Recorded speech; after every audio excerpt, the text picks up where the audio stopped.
Mami, iyi nzu ni inkunga twabahaye leta yabaye nk'imfashanyo muyirimo ngo byende bite ngo nimbwa ngo yayirumye imbwa yayiriyeho ijya nk'ikiro ibindi biro byose byari bisigaye irabireka ubwo rero ico kiro nico bari guhoma bari kugenda barungikanya kugira ingurube yanje yongere igaruke ku murongo.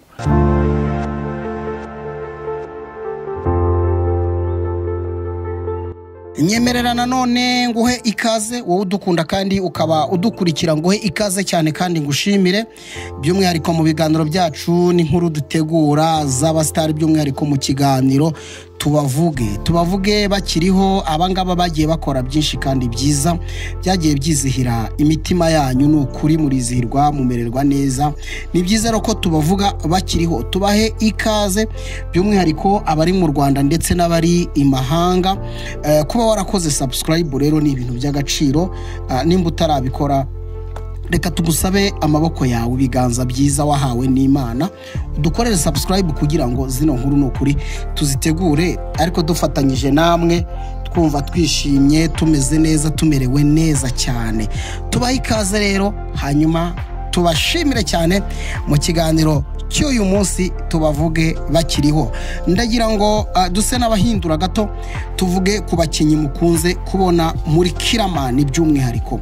Abakinyi mukunze kubona muri Kiramani ntago nshaka ko wenda nza kugenda mvuga buri muntu ariko duhereye nko kuri iyi shusho muri kubona y'uyu mudamu ndetse n'uyu mukobwa abangaba mumaze kubabona n'umukobwa ndetse n'umudamu. Abangaba mumaze kubabona mumaze no kubakunda bakoze byinshi kandi byiza byabo uburyo bagaragaramo uburyo bagikingamo. Ntekereza ko nawe wabakuraho icyigisho cy'ubuzima wabakuraho amateka nawe wahindura akaba meza. Buriya bijya bigora bikanagorana aho umuntu wowe uvuga uti nkunduyu ntakunduyu ariko twaranabivuze rimwe na rimwe ukabakunda ariko umuntu yakubaza ati subakundira iki ugasanga nta mpamvu nimwe ufite ngo bazi gukina gusa kikaba ari cyo gisubizo.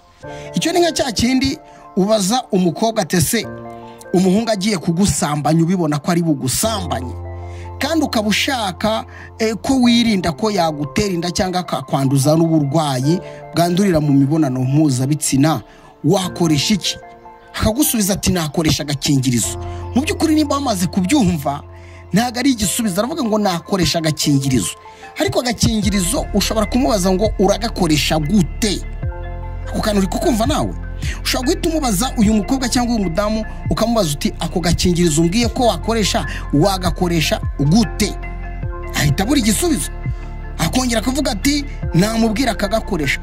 Birumvikana nyine niwe wagakoresha ntabwo ari wowe wagakoresha. Abanyarwanda baca umugani bagira bati nyiri inkota n'uyifashe hehe mu rwubati. Bivuze ngo uwo wambara agakingirizo niwe wakwanduza nawe wanakurinda. So bishatse kuvuga ikiro tubigereranije n'ibyo ngibyo ndi kubabwira. Nimba ukunda umusitari wivuga ngo nkunda ko akina gusa icyo si igisubizo ahubwo vuga uti jewe ikintu mukundira yanyigishije urabona nk'uyu mudamu ararira n'amarira kanaza. Vuga uti yanyigishije kwakitinga ku buryo nanjye numva nakina filime kandi ntibibi byo gukina gusa ahubwo ikagira gute ikantunga nkabaho. Nese urabona uyu mudamu n'uyu mukobwa uko babona aba bantu n'abakene. Aba bantu uko bareba wagera mu rugo rwabo kaburara cyangwa ukabwirirwa. Tuvugisha ukuri yego nta muntu utagira ibibazo kuko isi dutuyemo twese turayizi tuzi uburyo ari ingome tuzi uburyo ari isi y'akavuyo y'imiborogo y'ibibazo ariko tujye tuvugisha ukuri uru rugo warwinjiramo ukaburara cyangwa ukabwirirwa. Uru rugo warwinjiramo udafite tike ugasohoka noneho byongeye kuba bakina muri Kiramani. Kiramani umugabo umaze kwigarurira imitima ya benshi mu Rwanda no mu mahanga yakoze byinshi n'ukuri kandi byagiye bitangaza abantu. Yakoze byinshi aho dushobora kuvuga koko yagaragaje ko bishoboka yafunguye amarembo y'abagabo, yafunguye amarembo y'abagore, yafunguye amarembo y'abasore, yafunguye amarembo y'inkumi, yafunguye amarembo y'urubyiruko rwirirwa rutaka twabuze akazi. Urubyiruko rwinshi ruracyafite ya myumvire yo kumva ko ngo nzarangiza kwiga njye mu biro. Iso yabyicayemo se, nyoko yabyicayemo se, ko abana gufashije bakakurihira ayo mashuri, banza urebe babayeho gute. Okay, bashaka ko bataranabayeho neza, ariko wowe wiharanira kuba wabaho nkuko babayeho. Wenda igihe cyabo nta mikangurire y'ubuzima yari ihari, ariko uyu munsi turaryaza ubwenge uko bucya nuko bwira kubera iterambere ry'igihugu cyacu. Ntekereza ko rero uramutse ukunda filime ya Kiramani ugakurikira aba bakinyi ba filime, ariko uyu mukobwa ukamukundira uburanga gusa, ukamukundira iritoto afite n'ibyo bibero bye n'icyo gituza cye, ukamukundira ko ari umukobwa uzi guhoza nyina, nyine ukamukundira utwo tuntu gusa, ariko ntuvuge uti namukura wiki nanjye, namubaza uko bigenda. Ntabyo wabuzi, ntacyo wabuzi, nta nubwo waba rwose uzi gukora. Sibyo? Aba badamu mu by'ukuri tutabeshye bose barakora. Kira ngo uyu nguyu we murabona ko aje isura yayibyibije, ntumbaze ngo ni ibiki bitumye abyimba, ariko byose ari kutwereka ubuzima ducamo bwa buri munsi. Ari kutwereka uko abantu babana, hari igihe urakaranya n'umuntu ariko noneho mugacoca ibibazo byanyu bikagira bite bikanarangira. Sibyo?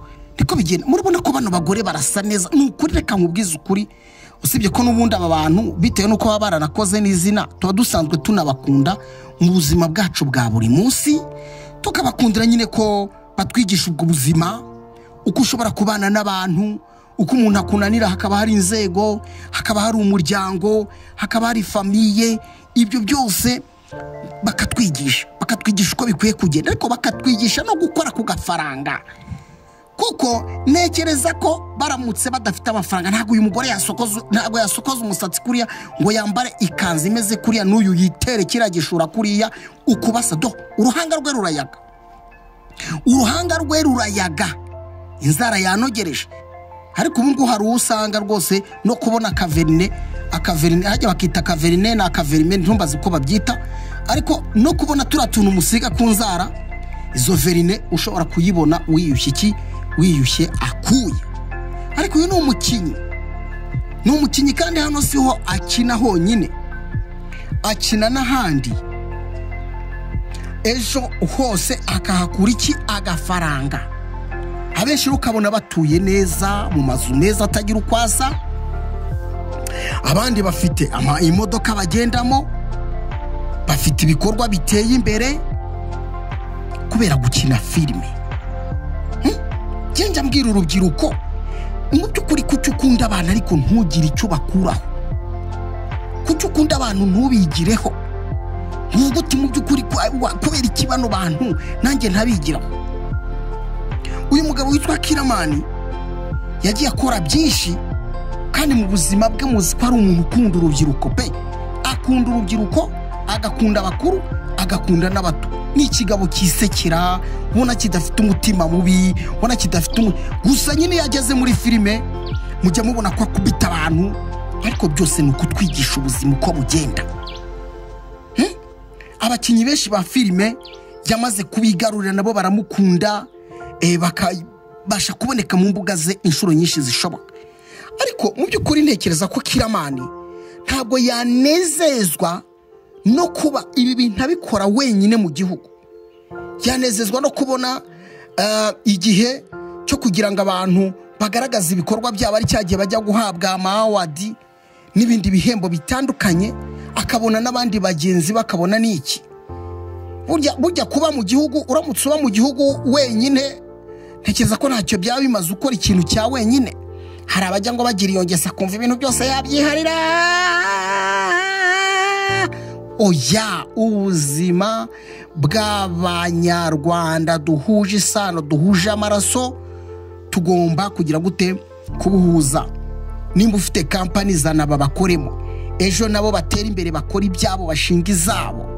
Kubyumva niyo mpamvu uzajya usanga bano bakinyi ba filime benshi bafite imbuga zabo. Nk'uyu Jojo afite urubuga rwe, uyu mudamu wenda sindabimenya nanze kwirirwa mvuga amateka yabo ariko genda nashatse kubereka aba bantu mukunda mubakuraho iki mu by'ukuri nimba umureba gusa ntugire icyo umukuraho sha ku ruhande rumwe navuga kuri gutesha Imana agaciro yaguhaye ubwenge uri kwerekana ko ubwenge bwawe ntacyo bukumariye ubwenge bwawe ntacyo bumaze Imana yaguhaye ubwenge nta rwose imeze nkaho nta kintu yakoze sibyo gukina filime rero ni umwuga mwiza ni umwuga ukunzwe n'abatari bake abahungu barawukunda abakobwa barawukunda abagabo barawukunda abagore barawukunda kurushaho byagera ku bakobwa bikaba ibindi ariko byagera ku bakecuru n'utwinyo twabo n'utubando twabo nabo bakizihirwa ni ukuri ndagira ngo mbabwize ukuri mu gihugu cya Tanzania niho dukunze kujya tureba abantu b'abakecuru n'abasaza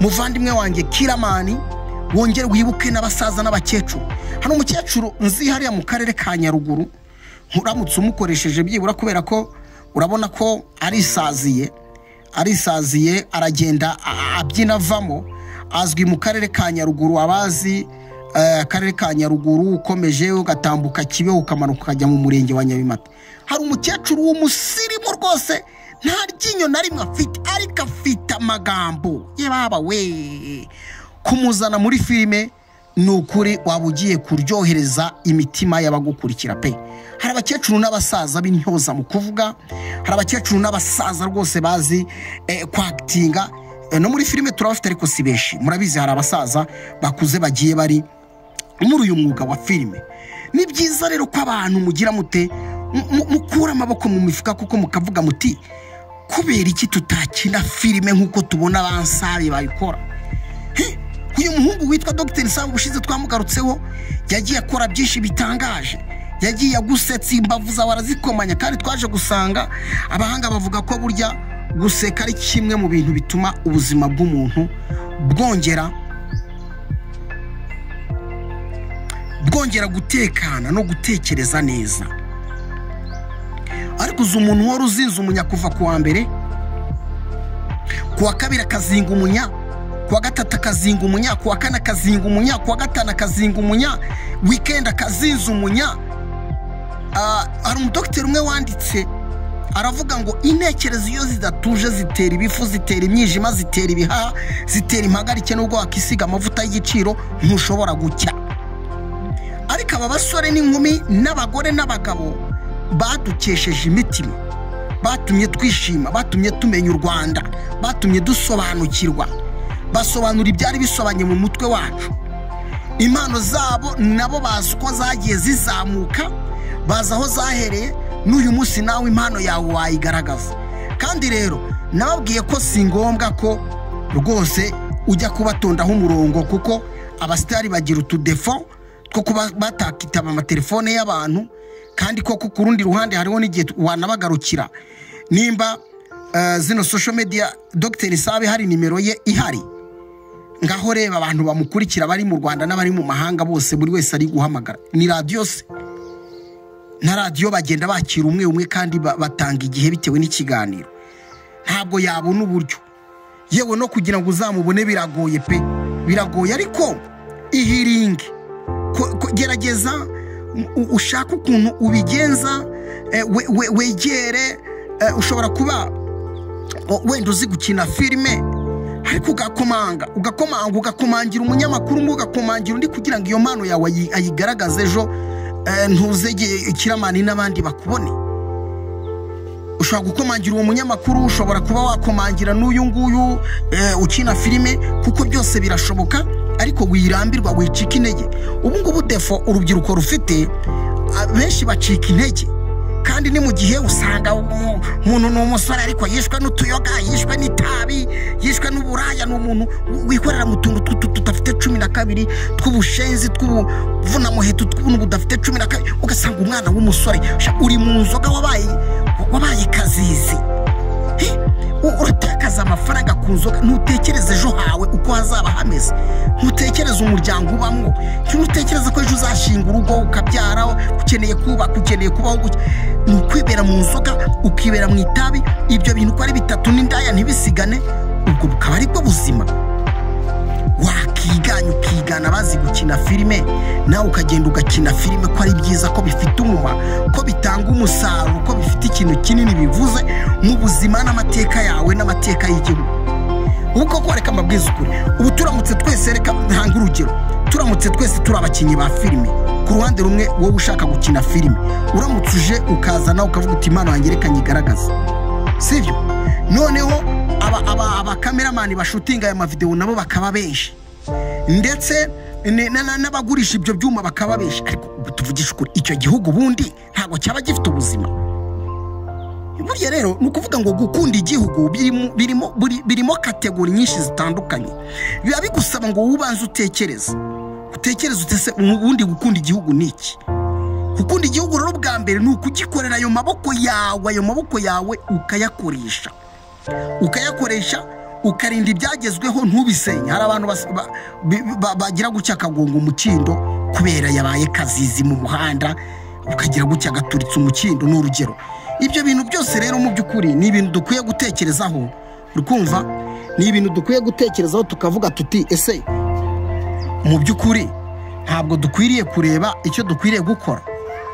So rero nukuvuga ngo icyo umuntu akwiye kumenya nuko nimba ukunda abantu bakinyi ba filime ukwiriye kubabyaza iki? Ukwiye kubabyaza umusaruro. Ukwiye kubabyaza umusaruro ukavuga uti mu by'ukuri njyewe ndatekereza ko nanjye nkwiye kugira icyo nkora. Kunyumva? Nkwiye kugira icyo nkora. Nkwiye nanjye gukina filime nkuko bayikina. Reba nk'uru ruhanga rw'uyu mukobwa pe. Uyu mukobwa urabona buri hari abamureba gusa ati si umukobwa wamugira umugore. Ibyo ntabwo bihagije nani. Ibyo ntabwo bihagije. Ushobora no kumugira umugore ariko udafite ikimutunga. Ubwo se byaba bikumariye iki? Kugira umugore udafite ikintu kimutunga. Ariko nk'uyu mutipe sabi ntashobora kugira gute? Ntashobora kubura umugore kubera ko umuntu wese arashobora kumureba akavuga ati uyu mugabo azambeshaho, azanyambika, azangaburira, azanshakira ibyo nkeneye mu buzima. Siko bimeze se? Ese ntabwo tuzi ibikorwa byabo, ntitubizi, ntibyivugira. Hari ubwo ibyo ndiho mvuga ari ugushenga. Hoya umukinnyi wa filime abaho neza, nabo barabyivugira ko babaho neza, barabyivugira ko babayeho neza. Kandi koko mu by'ukuri buryo umudiho uva mwita wirebera itoto ry'uyu mukobwa. Nese urabona nta mafaranga koko. Uyu mutipe agerageza kwisanisha n'ubu buzima akiyambika ibikota, ariko urabona sate reba itoto afite. Ibi byose ni agafaranga. Rero muri tubavuge uyu munsi njye nifuje ko tujya tunavuga abakinyi bacu n'abasitari bacu batarapfa kuko iyo bamaze gupfa ibyabo biba birangiye, ariko tunavuge tutise mu by'ukuri tubakuraho icyo ubundi. Ugasanga urakunda umuntu yarereye wayagaye, urafata amafaranga urajya kugura mega, urareba urashiririza inkono, ariko nta kintu na kimwe n'umwana wawe abijyamo ngo ibi bishenzi ngo ntabwo natuma ubijyamo. Ibishenzi mu magambo make ababikina nibo wisa abashenzi, nibo wisimbura mikoro, nyamara batunze imiryango, batunze amafamiye, babayeho neza, amatelefone meza barayafite, buri kimwe nta kibazo bafite. Ibibazo bafite ni ibya rusange. mu isi tugira ibibazo, n'igihugu gifite ibibazo. Utubazo twatundi usanga abantu batabura mu buzima bwa buri munsi. Ubuzima bwacu bwa buri munsi tugira ibibazo. Nese ubu ngubu ntibarwaza, ntibapfusha se? Ibyo byose se nibibazanira umubabaro. Ariko hari n'umunsi wo kugira gute, wo kubikavaringa. Bibiliya ni yivuga ngo wa musore we jya wishimira iminsi y'ubusore bwawe, iminsi mibi itaraza y'ubusaza. Uyu washaje asigaho, ariko aba yarakoze byinshi byiza. Dr. Sabi ni umwe mu bantu famiye ye cyangwa se umuryango we wifuzaga ko yaba umusirikare cyangwa umupolisi. Ariko umva nkubwire, wiremera umwana icyo azaba, ahubwo fasha umwana icyo ashaka kuba cyo, umushyigikire. Nimba ubona umwana wakunda bano bakinyi ba filime, ukabona mu by'ukuri ashaka nawe kwakitinga, ashaka gukina filime, murwanira ishyaka. Nibiba ngombwa naho bakubwira ati hano birasaba ko watanga udufaranga kugira ngo ugire icyo ugeraho. Dutange ntabwo yari ruswa, ni nka Minerval ubu mutangiye siko bimeze. Ariko ugire gute umushyigikire ejo nawe azakugeze ku iterambere, ejo azagucungure aho utazabubasha kwiyambika kwambike, aho uzaba utabasha kwigaburira kugaburire, aho uzaba utabasha kwikorera buri kamwe agukorere, kubera ko wamweretse ko bishoboka. Waramubwiye uti mwana wanjye ibyo ugiyemo si bibi, dore n'abariya ni abagabo, dore ni abagore, dore ni abakobwa bashima Imana, ni abasore, nawe uri umusore, nawe uri umukobwa, genda ndagushyigikiye ngufatiye iburyo. Isa avuga ati mwana wanjye ngufatiye umuheto, ugende ujye gukina filime n'ibindi. Ubwo turi kuri filime, ariko hari kategori nyinshi tuba mu kiganiro cyacu tubavuge bakiriho. Hari byinshi tuvugaho, urabona ko basa neza rwose. Kandi mu by'ukuri nimba ushaka kureba ko umukinnyi yakeye, usajya ujye kureba videwo ze za mbere z'amateka ye. Kandi umuntu wese wabonye amafaranga nicyo kimenyetso kikwereka ko byagenze neza. Arahinduka, ukabona face irasa neza, areditinze, ukabona arakeye rwose, ukabona arasa neza, afite ubwiza ntagereranwa. Ntabwo rwose utagira ngo ubu ngubu ntabwo ndi kubaha ishusho OG, baba bakoresheje ibikamera birenze, ariko aba bantu barasa neza. Ibyo murabizi. Hari umuntu wifuza kwicara nko muri iyi ntebe no kuyiryamamo, ariko si kugira ngo uyigereho. Wowe wayiharaniye ejo iwanyu nawe ukahasirimura, ejo iwanyu hagasa neza, hakamera neza. Kandi ko bishoboka, ko mbizi ko bishoboka. Reka nta muntu utagira ubwenge ntibazakubeshye, nta muntu utagira ubwenge, nta n'umuntu utagira impano. Hari impano nyinshi zihisha hano hanze. Icyo nshaka kukubwira ni kimwe: nimba ukunda aba bakinyi ukaba udafite ikintu bakuraho, nushaka ureke kubakunda, ntacyo bikumariye. Nimba waragezeyo ukaba ufite agafaranga, ukaba wasagurira n'abandi, barebe wishime, n'uburenganzira bwawe. Ariko jewe nababazwa n'umusore uvuga ngo yabuze akazi, nababazwa n'umukobwa uvuga ngo yabuze akazi, hirirwa ahinduranya utwenda ajya mu maroji no mu nzu z'abasore. N'agasore nako nuko karirirwa gahinduranya abakobwa nk'ucanga amakarita. Ubwo nta buzima burimo, n'ubushenzi. Ubwo nta buzima, ubwo ntabwo ari akazoza k'ubuzima bwawe n'igihugu cyawe. Wapi? Ejo ahubwo uzasanga uriho urushya n'abagize gute, n'ababashije gukora. Warwaye, warembye, uririrwa ugira gute, utaka nyene akanyama, nyene yutuboga, nyene yutubuto, kubera ubuzima bwawe warabwandagaje uko wiboneye. Wabushyize hirya, nihe ubarizwa, ni mu itabi, ni mu nzoga, ni mu bagore. Ubwo nibwo buzima. Nihe ubarizwa, ni mu nzoga, ni hehe, ni mu bagabo. Ubwo nta buzima burimo. Ubuzima nubwo gukora, ugakora ukavuga uti reka nkore mbeho. Urwo byumva, reka nkore igihugu cyanjye gitera imbere. Nimba ukunda uyu musore ugakunda uyu mugore, bigaragaza. Ariko nawe manuka uzubwira abantu uti nanjye mfite umumodo wanjye, mfite umuntu nakuyeho icyitegererezo cy'ubuzima bwanjye, umuntu watumye menya gukina filime.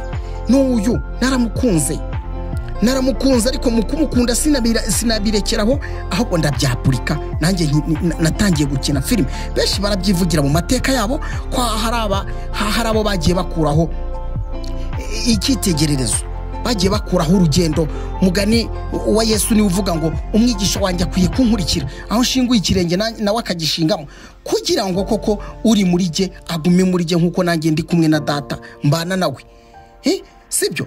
Ariko nanone tunibutsa abasitari, hari abana benshi bafite impano. Njya mbabazwa no kuntu mujya mu bya, ubundi ntabwo wagakwiye kujya mu cyaro ngo uve utamanukanye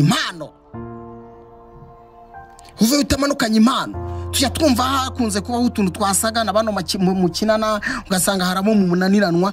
Umva nkubwire, burya umukozi iyo yakunaniye uzana abandi, akatabuze mu rutoki ni amakoma. Ubu wajya mu rutoki ukaburamo ikoma, ariko biragusaba umutima. Ndumva rero ikiganiro tubavuge bakiriho, ndumva nagihinira ha nshuti zacu zakadasohoka. ntabwo tuba tuvuga nabi murabizi, ahubwo reka tujye tubasaba muduhe inkunga. Tubifurize rero amagara mazima, mukomeze mumererwe neza. Ndabakunda cyane, nitwa MC Misango. Ibiganiro nakagaruka, ariko udusigire commentaire ndetse like ibe ngombwa, ubundi sharing commentaire rwose yo yikubiteho, ariko subscribe kiba ari ikintu kinakomeye cyane. Imana rero ibagire neza, ndabakunda cyane.